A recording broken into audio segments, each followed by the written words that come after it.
This is video number 3 on the topic of sexual reproduction in plants, and it's covering pollination and fertilization.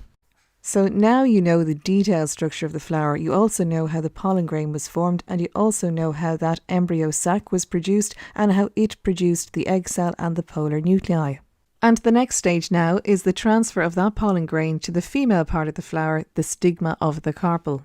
So remember that you must know how to define pollination, the transfer of pollen from anther to stigma.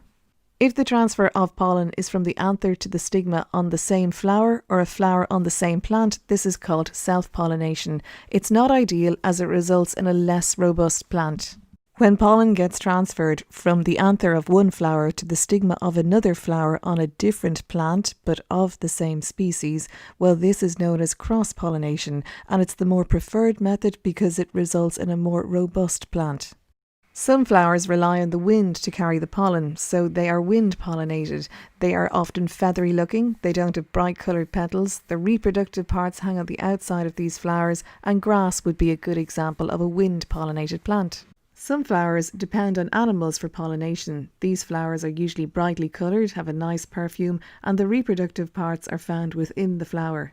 So pollination has taken place and the pollen grain lands on the stigma. The pollen grain then absorbs water and begins to germinate. A pollen tube begins to grow out from that pollen grain, and into the pollen tube enters those two nuclei, the tube nucleus and the generative nucleus.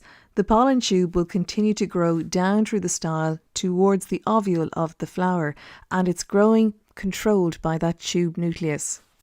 Most of the time, the generative nucleus enters that pollen tube and it undergoes mitosis in the pollen tube to produce those sperm nuclei, those two haploid sperm nuclei.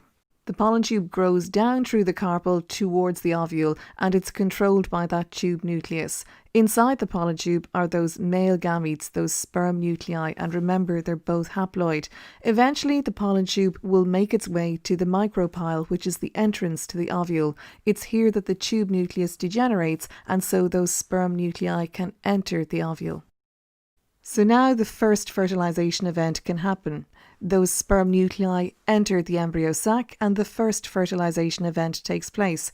One of the sperm nuclei fuses with the female egg cell to produce a diploid zygote, and this is going to become the embryo plant. The second sperm nuclei will fuse with those two polar nuclei to form this triploid, 3 sets of chromosomes, this triploid endosperm, and this is going to provide nourishment for that developing embryo. So there were 2 fertilization events. Remember, we started off with this embryo sac, and inside the embryo sac in the ovule was the female egg cell and those 2 polar nuclei. The first fertilization event was the fusion of the male gamete nucleus with that egg cell to form a diploid zygote. That becomes the embryo plant. The second fertilization event was the second male sperm gamete nucleus, and it fuses with the polar nuclei to form this triploid 3N endosperm, and this is going to be the food supply for that developing embryo plant.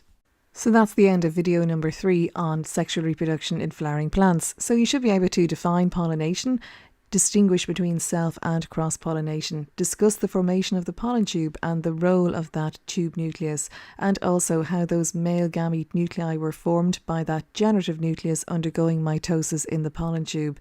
Talk about the 2 fertilization events, so remember there was double fertilization. So best of luck with all of the revision. Be sure to use past papers and check the answers.